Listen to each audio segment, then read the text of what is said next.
When will British justice deliver justice to the victims of paedophiles? Recently it emerged that something like 60 to 70% of first-time paedophile offenders, like Hugh Edwards recently, former BBC newsreader of course, are spared jail. They don't go to jail. Very often we seem to satisfy ourselves that giving paedophiles, people who sexually abuse children, suspended sentences. Now, I believe suspended sentences, you know, are just a waste of time. They're just like letting people off. You get 2 years in jail, suspended for 3 years, or suspended for 12 months, and all that means is you don't go to jail. That's usually what paedophiles get, and I suggest, for the sake of the children they abuse, the little kids that they abuse, that we need to recalibrate the sentences we give to paedophiles. I don't think we're doing enough to discourage it. By giving them these lenient, light sentences, they return to their crimes. You know, there's not really a deterrent.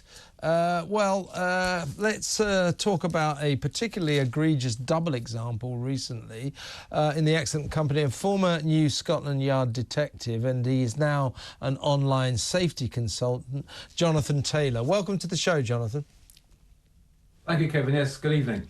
Now, I want to talk about two paedophiles. They're called Laurence Machin and Benjamin Farrant.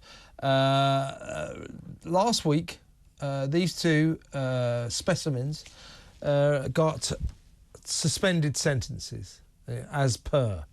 What they had done between them, they hoarded 35,000 vile images and videos of little kids.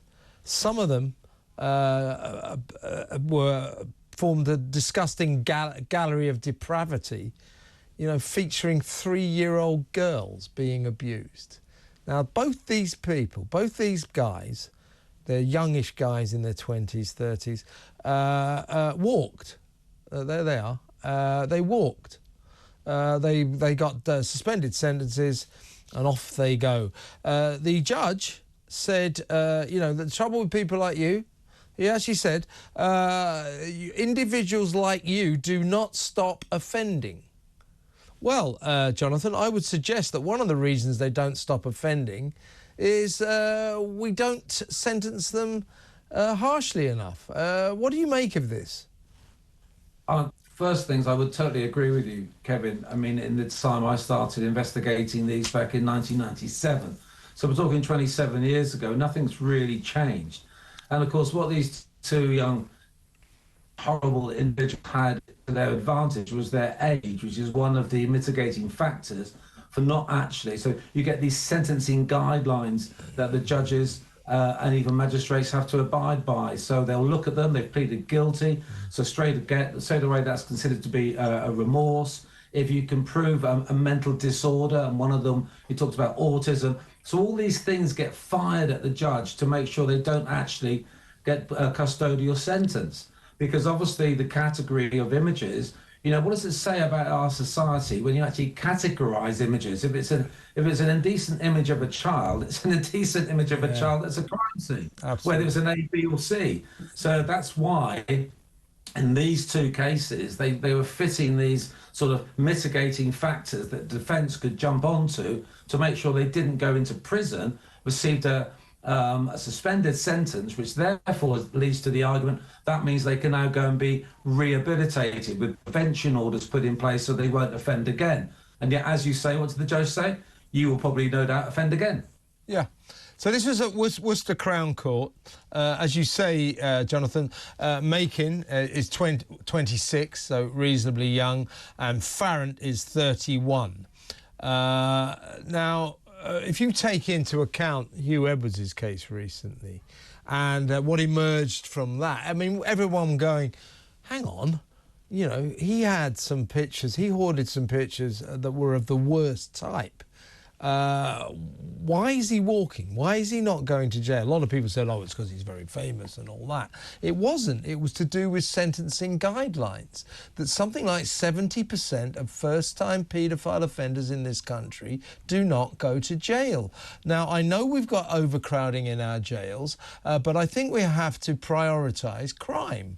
And I don't think, I think it's, you know, arguably one of the worst crimes in the world is to sexually abuse children, to sexually abuse 3-year-old little girls. I mean, if we're not going to put people behind bars for that, what the hell are we going to put people behind bars for? Yeah, I agree with you. Even in my day, going back those 27 years when we started, in about 2002 was when they just brought in the first ever guidelines. Why? Because there was too many being arrested. And they realised they just weren't, they were going to fill the prisons up. And now we don't have the space. So everything was being discussed back in the early noughties, the 2002 and onwards. Well, how do we rehabilitate these people within society? There was actually no talk about, well, they should go to prison.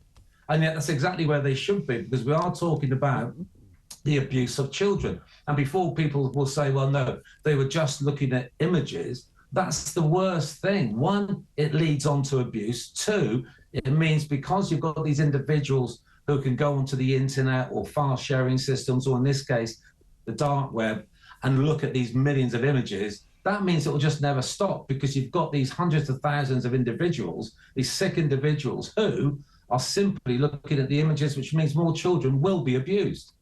Yeah, exactly right. I mean, these people, like Hugh Edwards and like this pair we're talking about now, their crime is as bad as actually sexually abusing children, because they're creating this vile, disgusting and dangerous trade. I mean, children, because of this trade, because of this industry, many children are hideously abused. So you can't say, oh, well, don't worry about Hugh Edwards, it was only pictures. There's no such thing as only pictures. You have any of these pictures, you are complicit in the worst crime, or one of the worst crimes in the world. Totally agree. And in some ways, the guidelines that are put in place, let's say we sort of understand them. But if you look at the mitigating factors, there's only 6. Virtually every single individual that comes up to court will have 4 of them straight away. They'll show remorse by pleading guilty. They'll have no previous convictions. You'll have a defence barrister who will say there's some sort of mental disorder and he needs to be rehabilitated, so therefore he shouldn't go to prison. They literally have sort of 60% of the mitigating factors the minute they walk into court. So that's why it's so high, or a high percentage, that people don't go to prison. Is there anything going on, Jonathan? Are people campaigning to recalibrate this system? Because it should be recalibrated. All that you're talking about, what you're talking about, is almost like a kind of production line. Oh, you know, have we got mental health? Are they under 30? You know, have they offended before? Oh, yeah, if the answer to all 3 of those is happy days, I should be able to get you off. Well, that has to stop, doesn't it? Yeah, I would love to see that stop. I'd love to see people actually talk about the seriousness of these offenders, because there's too many people that say they're just going on the internet looking at images. People don't really understand enough about this and have actually been involved to know that the despicable demand that's there for these images. I wish I could say and turn around and say to you, Kevin, that, yeah, they are going to look at it, because it's like a loophole. You know, you do this, say these 4 things, you're not going to go to prison, and then you can come back out and you can go back on the internet again. Because even the prevention orders, they don't stop an individual going on the internet. So it's very, very hard to police. So, you know, I wish there were, but more than likely they'll stay in place to make sure we don't overcrowd the already overcrowded prisons more. Well, you're an online safety consultant. I mean, how bad is this problem? Is there much safety, certainly for kids, online in this respect? What's the score there, Jonathan? Yeah, I mean, I spend every week talking either at schools or to conferences. It's not in a good place at the moment because of where we've gone with technology. If you imagine we're talking up to sort of nearly hitting 1 billion indecent images on the internet. So therefore the access is there, whether through straightforward platforms. 1 billion? Oh, yeah. I mean, because even in my day, you're talking hundreds of millions. So now you're bound to be up there. But a lot of these are what we call new images. And you've also got the Internet Watch Foundation, based in Cambridge, last year said that now looking at all the sites that they get reported and closed down, nearly 60% of images are self-generated. So you've actually now got this whole thing that you have got abuse of children, but you've got some very, very young children using social media in a way and the devices in a way that they can take pictures of themselves. And all this does within the internet world is motivate and justify offenders like these two individuals. I just want to sort of go off piece a little bit and just bring out another aspect of all this, Jonathan, and get your comment on it. I've covered a couple of stories over the last couple of weeks, one of them yesterday. And this is about this, you know, in terms of asylum seekers, migrants who live here. Over the last 2 weeks, I've done 2 stories of paedophiles, you know, serious paedophiles. The one yesterday sexually assaulted his own stepdaughter, his underage stepdaughter. And both of these paedophiles, both fathers, excuses for fathers, they were going to be deported because they both did time in jail for their paedophile offences. When we went to deport them, they both appealed, and the European Court of Human Rights said you have to let them stay because they have a right to a family life. So I would suggest that A, they don't have a right to a family life because they shouldn't be around children, but B, it's another example of how this country is strangely lenient towards people who sexually abuse children. It's kind of strange. It's odd, isn't it? I think it is. It's like this what's this acceptance that one, that they have this is my views alone, that they have a right to normal society welcome, and it shouldn't happen. And I will tell you this, Kevin, I do a lot of conferences still, and I remember years ago talking at a probation officers training day. I did an hour's talk to them, and I asked them all to put their hands up if they believed sex offenders could be rehabilitated, and not one of them put their hand up. So we're now in this situation here that we know that we're having this argument, don't put them into prison, rehabilitate within society, accept them into society, and if none of us believe they can be rehabilitated.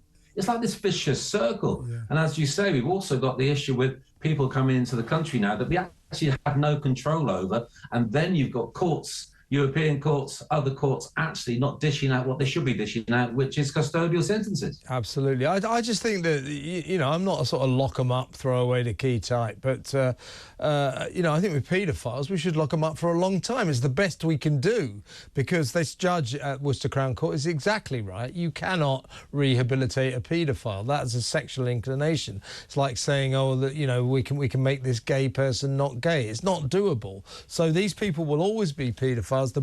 You can't quite lock them up for life, although I'd like to, but you should give them long sentences, and not sentencing them at all, I think, is just crazy, don't you? Yeah, because there's no deterrent. So there's no deterrent. We've had this argument elsewhere, as you know. Yeah. If you've got no deterrent, all they'll do is continue to offend. If they continue to offend, that creates more victims. And these victims are very, very, very young, vulnerable children. And that's something we should be protecting. We really, really should. Jonathan, really good to talk to you. Let's talk again soon.